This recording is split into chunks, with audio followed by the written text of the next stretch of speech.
Hi class, today we're in Victoria's kitchen, investigating what should be a very simple household item, the toaster oven. However, this one is specially designed to make your life miserable. Let me show you how.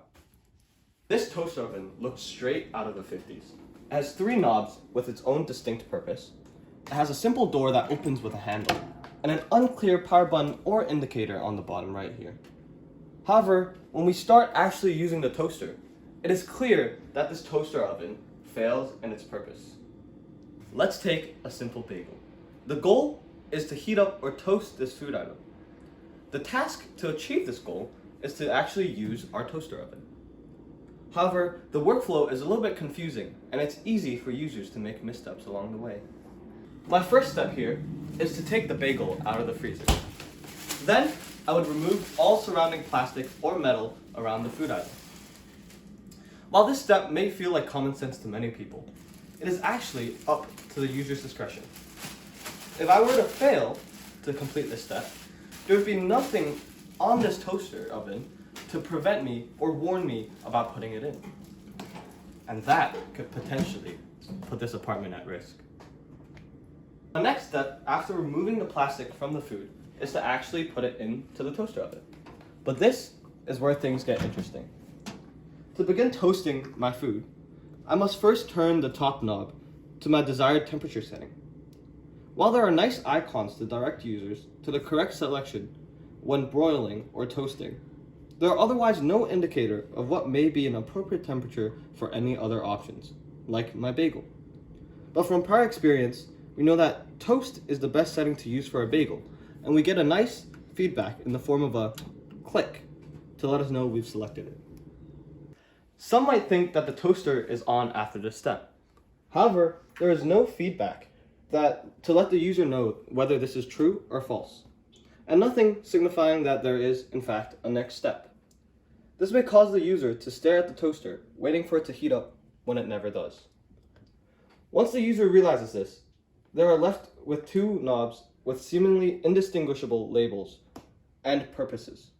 One labeled time in minutes, and one labeled toast timer. Cool. Many people may instinctively go for the second knob, and once you turn it, you get great feedback, indicating that the toaster is on. Audible ticking noises, and it is very difficult to actually turn it back. However, this is, again, a false feedback.